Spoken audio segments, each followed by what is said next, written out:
بسم اللہ الرحمن الرحیم. معزز ناظرین و سامعین، السلام علیکم ورحمۃ اللہ وبرکاتہ. معزز ناظرین، الحمدللہ ہم بخیر و عافیت ہے. اللہ کی ذات سے امید ہے کہ آپ بھی بخیر و عافیت ہوں گے. اللہ تبارک و تعالی آپ سب کو خوش رکھے، شاد و آباد رکھے، دنیا و آخرت کی تمام بھلائیاں آپ سب کو عطا فرمائے. معزز ناظرین، جیسا کہ ہم تختی نمبر 24 کے اندر سلسلہ وار پہنچ چکے ہیں، تو چلیے آپ بھی ہمارے ساتھ تختی نمبر 24 کو پڑھیے اور اس کو یاد کیجیے. اعوذ باللہ من الشیطان الرجیم، بسم اللہ الرحمن الرحیم. تختی نمبر 24، ادغام یرملون. ملا کر پڑھنے کو ادغام کہتے ہیں. حروف ادغام 6 ہے: یا، را، میم، لام، واو، نون. ان کو حروف یرملون کہتے ہیں. ادغام کی 2 قسمیں ہیں: ادغام بلا غنہ، ادغام مع الغنہ.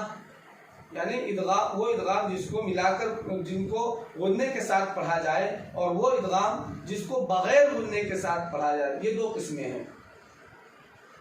اب ادغام بلا غنہ کو ہم پڑھیں گے، جو کہ یہاں تک ادغام بلا غنہ ہے. یہ ایک را ہے اور یہ لام ہے، تو اسی کو ہم آج پڑھیں گے، اور بقیہ انشاءاللہ آئندہ ویڈیو کے اندر وہ غننے والے کو ہم پڑھیں گے.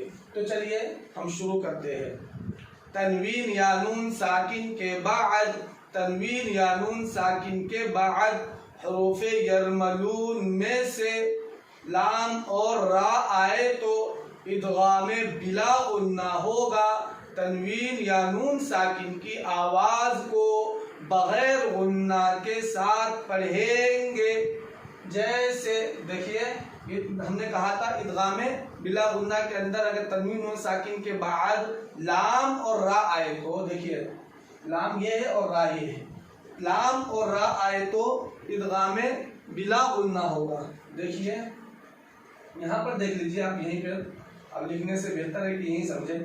یہ 2 پیش تنوین ہے اور اس کے بعد حروف یرملون کے 6 حرفوں میں سے یہ را آیا ہے، تو اس کو بغیر غننے کے ساتھ پڑھیں گے. جیسے محمد الرسول اللہ، اور یہاں پہ من ربی کا نون ساکن ہے نا، اور نون ساکن کے بعد را آیا ہے، حروف یرملون میں سے را آیا ہے، اس لیے یہ ادغام بلا غنہ ہوگا، یعنی بغیر غننے کے ساتھ پڑھیں گے. دوسری مثال لکھنے سے بہتر یہی ہے کہ اسی کو یہاں پر سمجھا دیا جائے. دیکھیے نون ساکن ہے، یہ نون ساکن ہے، اس کے بعد را آ گئے. دیکھیے را، نون ساکن کے بعد را آیا ہے جو کہ حروف یرملون میں سے ہے. یہ دیکھیے یا را حروف یرملون میں سے ہے، تو اس کو بغیر غننے کے ساتھ پڑھیں گے. اور اسی طریقے سے یہاں دیکھیے 2 پیش تنوین کے بعد غفور الرحیم لکھتے ہیں.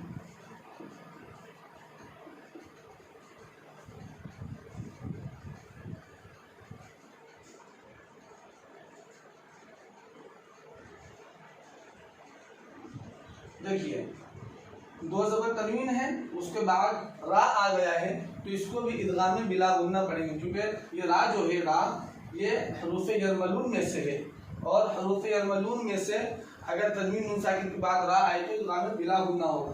امید ہے کہ اس کو سمجھ لیں گے. اسی طریقے سے ایک مثال لام کی سمجھیے، من لدن ہو.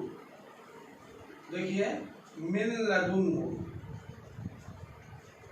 من لدن ہو، نون ساکن کے بعد حروف یرملون کے 6 حرفوں میں سے لام آ گیا ہے، اس لیے ادغام بلا غنہ ہوگا. تو یہ ایک قاعدہ تو یہ ہو گیا. یہاں دیکھیے کل لہو،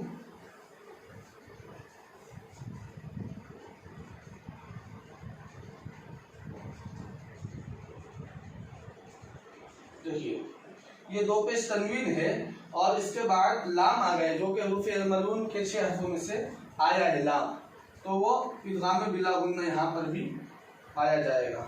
چلیے دیکھیے اب اس کا ہم اجرا کرتے ہیں. ادغام را یعنی یہاں پر حروف یرملون کے 6 حرفوں میں سے جو را ہے اس کی مثال یہاں پر پیش کی گئی ہے. دیکھیے آپ اس کو ملاحظہ فرمائیے. ہجہ ہم نہیں کریں گے، آپ خود سے ہی خود ہجہ کریں.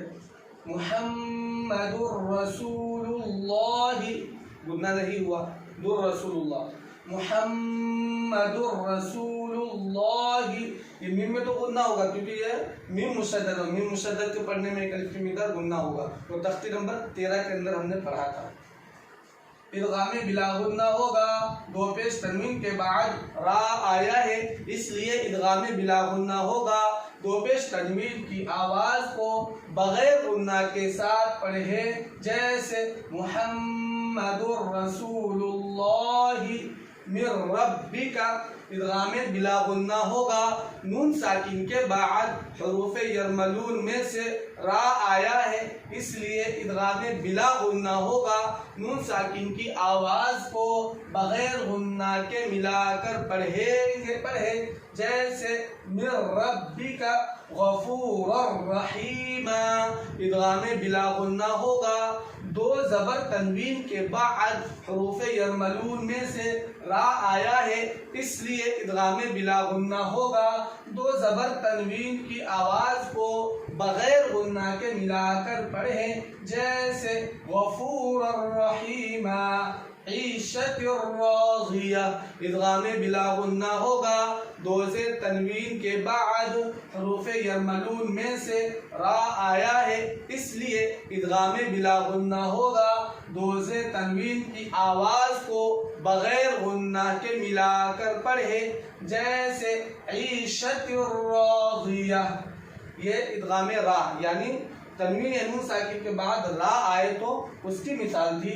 اب ہم تنوین یا نون ساکن کے بعد لام آئے تو حروف یرملون میں سے لام آئے تو اس کی مثال کو ہم پڑھیں گے. دیکھیے ادغام لام من لدنہ، ادغام بلا غنہ ہوگا، نون ساکن کے بعد حروف یرملون میں سے لام آیا ہے اس لیے ادغام بلا غنہ ہوگا. نون ساکن کی آواز کو بغیر غنہ کے ملا کر پڑھیں جیسے من لدنہ کل لہ. ادغام بلا غنہ ہوگا، دو پیش تنوین کے بعد حروف یرملون میں سے لام آیا ہے اس لیے ادغام بلا غنہ ہوگا. دو پیش تنوین کی آواز کو بغیر غنہ کے ملا کر پڑھے جیسے کل لہ یکل لہ. ادغام بلا غنہ ہوگا، نون ساکن کے بعد حروف یرملون میں سے لام آیا ہے اس لیے ادغام بلا غنہ ہوگا. نون ساکن کی آواز کو بغیر غنہ کے ملا کر پڑھے جیسے یقل لہ رزقا لکم. ادغام بلا غنہ ہوگا، دو زبر تنوین کے بعد حروف یرملون میں سے لام آیا ہے اس لیے ادغام بلا غنہ ہوگا.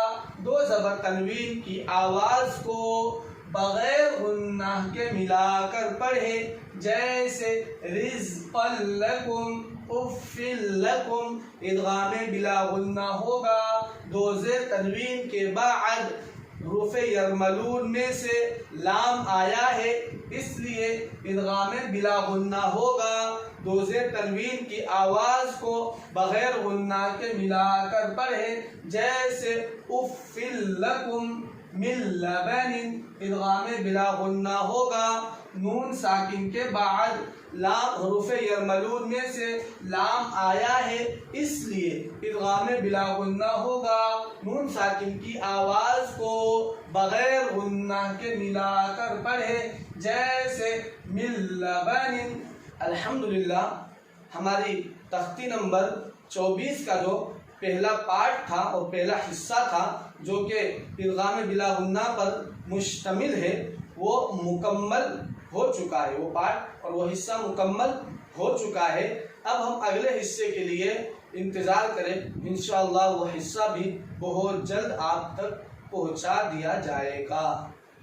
دعاؤں کی درخواست ہے. السلام علیکم ورحمۃ اللہ وبرکاتہ.